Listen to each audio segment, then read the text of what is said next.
ಅದು ಯಾವುದು knight of wands ಬಂದಿದೆ. ಯಾವುದೋ ಕೆಲವೊಂದು ನಿರ್ಧಾರಗಳನ್ನ ಮಾಡ್ತಾ ಇರುವಂತಹದ್ದು, ಧೈರ್ಯದಿಂದ ಕೆಲವೊಂದು ನಿರ್ಧಾರಗಳನ್ನ ನೀವು ಮಾಡ್ತಾ ಇರುವಂತಹದ್ದು ರೆಪ್ರೆಸೆಂಟ್ ಆಗ್ತಾ ಇದೆ. ಆಕ್ಷನ್ಸ್ ಅನ್ನ ತಗೋತಾ ಇರುವಂತಹದ್ದು ನಿಮ್ಗೆ ರೆಪ್ರೆಸೆಂಟ್ ಆಗ್ತಾ ಇದೆ ಬಾಟಮ್ ಆಫ್ ದ ಡಕ್ ಅಲ್ಲಿ. ಓಕೆ, ಇನ್ ನಿಯರ್ ಪಾಸಿಟಿವ್ನಲ್ಲಿ ಏನಾಗಿದೆ ನಿಮ್ಮ ಲವ್ ಲೈಫ್ನ ವಿಚಾರವಾಗಿದ್ರೆ ದ ಫೂಲ್ ಕಾರ್ಡ್ ರೆಪ್ರೆಸೆಂಟ್ ಆಗಿದೆ. ತುಂಬಾನೇ ಚೆನ್ನಾಗಿದೆ, ಜಾಯ್ಫುಲ್ ಆಗಿತ್ತು, ಬಿಗಿನಿಂಗ್ ತುಂಬಾ ಚೆನ್ನಾಗೇ ಇದೆ. ಕಾರ್ಡ್ ಬಂದಿರುವಂತಹದ್ದೇನು ವೀಲ್ ಆಫ್ ಫಾರ್ಚೂನ್ ಬಂದಿದೆ. ಸೊ ನಿಮ್ಮ ಲವ್ ಲೈಫಿನ ವಿಚಾರವಾಗಿ ನೀವು ಕೆಲವೊಂದು ಬದಲಾವಣೆಗಳನ್ನ ನೀವು ಮಾಡ್ಕೊಂಡಿರುವಂತಹದ್ದು ಇಲ್ಲಿ ರೆಪ್ರೆಸೆಂಟ್ ಆಗ್ತಾ ಇದೆ. ಕ್ವೀನ್ ಆಫ್ ಕಪ್ಸ್ ಏನನ್ನ ರೆಪ್ರೆಸೆಂಟ್ ಮಾಡುತ್ತೆ? ಸೊ ಕ್ವೀನ್ ಆಫ್ ಕಪ್ಸ್ ನೀವು ಯಾಕೆ ಬದಲಾವಣೆಗಳನ್ನ ಮಾಡ್ಕೊಂಡಿದ್ದೀರಾ? ಕೆಲವೊಂದು ರೀತಿಯ ಸ್ಟೇಬಲ್ ಇರಬೇಕು, ಬಹಳ ಕೇರ್ ಅನ್ನ ಮಾಡ್ತಾ ಇರುವಂತಹದ್ದು, ಲವ್ ಲೈಫಿನ ವಿಚಾರವಾಗಿ ಬಹಳಷ್ಟು ಇಂಟ್ರೆಸ್ಟ್ ಅನ್ನ ತಗೊಂಡಿರುವಂತಹದ್ದು ನಿಯರ್ ಪಾಸ್ಟಿನಲ್ಲಿ ರೆಪ್ರೆಸೆಂಟ್ ಆಗ್ತಾ ಇದೆ. ಓಕೆ, ಎಟ್ ಪ್ರೆಸೆಂಟಿನಲ್ಲಿ ಯಾಕೋ ನಿಮ್ಮಲ್ಲಿ 2 ಆಪ್ಷನ್ಸ್ ಗಳು ಇರುವಂತಹದ್ದು ರೆಪ್ರೆಸೆಂಟ್ ಆಗ್ತಾ ಇದೆ. ಯಾಕೋ 2 ಆಲೋಚನೆಗಳನ್ನ ನೀವು ಮಾಡ್ತಾ ಇರುವಂತಹದ್ದು ಅಟ್ ಪ್ರೆಸೆಂಟಿನಲ್ಲಿ ರೆಪ್ರೆಸೆಂಟ್ ಆಗ್ತಾ ಇದೆ. 2 ಆಯ್ಕೆಗಳು ನಿಮ್ಮಲ್ಲಿ ಇರುವಂತಹದ್ದು, 2 ಆಲೋಚನೆಗಳನ್ನ ಮಾಡ್ತಾ ಇರುವಂತಹದ್ದು, ಏನೋ ಒಂದು ರೀತಿಯ ಕನ್ಫ್ಯೂಷನ್ಸ್ ಅಲ್ಲಿ ಇರುವಂತಹದ್ದು ನಿಮ್ಮ ಲವ್ ಲೈಫ್ ನ ವಿಚಾರವಾಗಿ ರೆಪ್ರೆಸೆಂಟ್ ಆಗ್ತಾ ಇದೆ. ಓಕೆನಾ? ಸೆಕೆಂಡ್ ಕಾರ್ಡ್ ಯಾವ್ದು ಬಂದಿದೆ? 10 ಆಫ್ ಕಪ್ಸ್ ಬಂದಿದೆ. ಸೊ 10 ಆಫ್ ಕಪ್ಸ್ ನಿಮ್ಗೆ ಫುಲ್ಫಿಲ್ಮೆಂಟ್ ಇರುತ್ತೆ, ಸಮಾಧಾನ ಇರುತ್ತೆ, ಖುಷಿಯಾಗಿರುತ್ತೆ ಅನ್ನೋದು ನೀವು ಆಲೋಚನೆಯನ್ನ ಮಾಡಿದ್ರಿ. 2 ಆಯ್ಕೆಗಳಲ್ಲಿ ಯಾವ್ದನ್ನ ಸೆಲೆಕ್ಟ್ ಮಾಡಬೇಕು? ಸೆಲೆಕ್ಟ್ ಅನ್ನ ಮಾಡ್ಕೊಂಡ್ರೆ ನನಗೆ ಖುಷಿಯಾಗಿರುತ್ತೆ, ಸಮಾಧಾನ ಆಗುತ್ತೆ ಅನ್ನೋಂಥ ಯೋಚನೆಯನ್ನ ಒಂದು ಸಾರಿ ಮಾಡಿದ್ರೆ, ಇದರ ಮತ್ತೊಂದು ಸಾರಿ ನೀವೇನ್ ಅನ್ಕೋತೀರಾ? ಏನಾದ್ರು ನನಗೆ ಇದರಿಂದ ಮೋಸ ಆಗುತ್ತಾ, ಅಥವಾ ಇದರಿಂದ ನನಗೇನಾದ್ರು ತೊಂದರೆ ಆಗುತ್ತಾ, ನನ್ನನ್ನು ನಾನು ರಕ್ಷಣೆ ಮಾಡ್ಕೋಬೇಕಾಗತ್ತಾ ಅನ್ನೋಂತಹ ಆಲೋಚನೆಯನ್ನು ಕೂಡ ನೀವು ಮಾಡುವಂತದ್ದು ರೆಪ್ರೆಸೆಂಟ್ ಆಗ್ತಾ ಇದೆ. ಯಾಕೋ ನಿಮ್ಮಲ್ಲಿ ಸಮಾಧಾನ ಇಲ್ಲ, ಕನ್ಫ್ಯೂಷನ್ಸ್ ಇದೆ, 2 ಆಯ್ಕೆಗಳು, ಯಾವ ನಿರ್ಧಾರವನ್ನ ಮಾಡಬೇಕು ಗೊತ್ತಾಗ್ತಿಲ್ಲ. ಸೊ ಅದಕ್ಕೆ ನೋಡಿ, ನೀವು ಬೇಜಾರಿನಿಂದ ಮೂವಿಂಗ್ ಆನ್, ಬದಲಾವಣೆ ಆಗ್ತಾ ಇರುವಂತಹದ್ದು ರೆಪ್ರೆಸೆಂಟ್ ಆಗ್ತಾ ಇದೆ. ಚೇಂಜಸ್ ಅನ್ನ ಮಾಡ್ಕೋತಾ ಇರುವಂತಹದ್ದು ಇಲ್ಲಿ ಪ್ರೆಸೆಂಟ್ ನಲ್ಲಿ ರೆಪ್ರೆಸೆಂಟ್ ಆಗ್ತಾ ಇದೆ. ಯಾಕೋ ಬೇಜಾರಿನಿಂದ ಕೆಲವೊಂದು ರೀತಿಯ ಬದಲಾವಣೆಗಳನ್ನ ನೀವು ಮಾಡ್ಕೋತಾ ಇರುವಂತಹದ್ದು 6 ಆಫ್ ಸೋರ್ಟ್ಸ್ ಅಲ್ಲಿ ರೆಪ್ರೆಸೆಂಟ್ ಆಗ್ತಾ ಇದೆ. ನೀವು ಈ 6 ಆಫ್ ಸೋರ್ಟ್ಸ್ ಮತ್ತೆ ಏನನ್ನ ರೆಪ್ರೆಸೆಂಟ್ ಮಾಡುತ್ತೆ ಅಂದ್ರೆ, ನಾನು ಲವ್ ಲೈಫಿನ ವಿಚಾರವಾಗಿ ಒಂದು ಬೆಟರ್ ಆಪ್ಷನ್ಸ್ ಅನ್ನ ಸೆಲೆಕ್ಟ್ ಮಾಡ್ಕೋಬೇಕು ಅನ್ನುವಂತಹ ಆಲೋಚನೆಯನ್ನ ಮಾಡ್ತಾ ಇರುವಂತದ್ದು ರೆಪ್ರೆಸೆಂಟ್ ಆಗ್ತಾ ಇದೆ. ಓಕೆನಾ?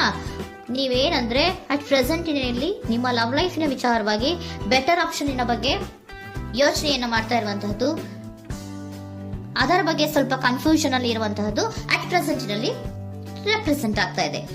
ಬಟ್ ನಿಯರ್ ಫ್ಯೂಚರಿನಲ್ಲಿ ಏನಿದೆ? 3 ಆಫ್ ಸೋರ್ಟ್ಸ್ ಇದೆ.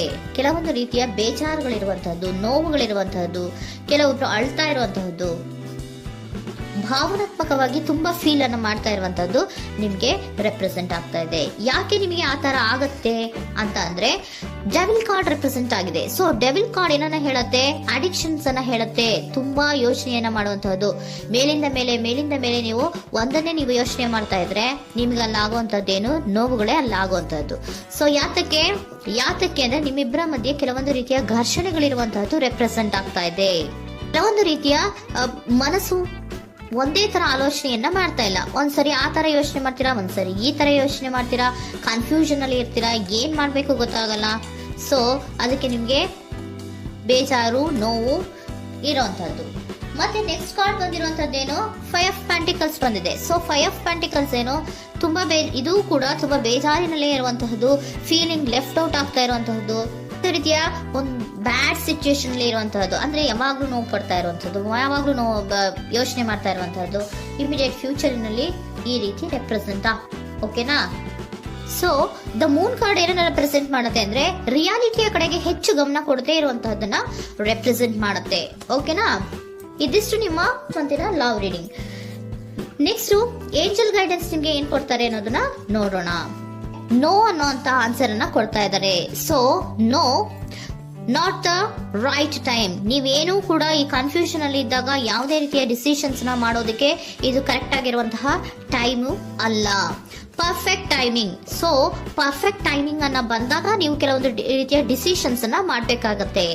ಯಾವಾಗ ಅಂದ್ರೆ ನೀವು ಮನಸ್ಥಿತಿಯನ್ನ ನೀಟಾಗಿ ಇಟ್ಕೊಂಡಾಗ, ಕೆಲವೊಂದು ರೀತಿಯ ಕನ್ಫ್ಯೂಷನ್ಸ್ ಇಂದ ನೀವು ಆಚೆ ಬಂದಾಗ, ಯಾವಾಗ ನೀವು ಕ್ಲಿಯರ್ ಥಿಂಕಿಂಗ್ ಅನ್ನ ಮಾಡ್ತೀರಾ ಅದು ಪರ್ಫೆಕ್ಟ್ ಟೈಮಿಂಗ್. ಸೊ ಆಗ ನಿಮ್ಗೆ ಕೆಲವೊಂದು ರೀತಿಯ ಫರ್ಗಿವ್ನೆಸ್ ಅನ್ನೋದು ಇರುತ್ತೆ ಅನ್ನೋದನ್ನ ಏಂಜಲ್ ಗೈಡೆನ್ಸ್ ನಿಮ್ಗೆ ಹೇಳ್ತಾ ಇದ್ದಾರೆ.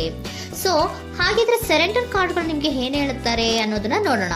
Surrender to your soul path. Your life journey has been perfectly designed for your soul growth.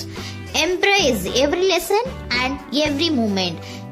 ನಮ್ಮ ಜೀವನದಲ್ಲಿ ಬರುವಂತಹ ಎಲ್ಲಾ ಕೆಲವೊಂದು ಮೂಮೆಂಟ್ಗಳನ್ನ ನಾವು ಪರ್ಫೆಕ್ಟ್ ಆಗಿ ದೇವರು ಡಿಸೈನ್ ಮಾಡಿರ್ತಾರೆ. ಅದಂದ್ರೆ ನಮ್ಮ ಲೈಫಿನಲ್ಲಿ ಏನೇನ್ ಆಗ್ಬೇಕು ಅನ್ನೋದನ್ನ ಮುಂಚೆಯೇ ದೇವರು ಬರ್ದಿರ್ತಾರೆ.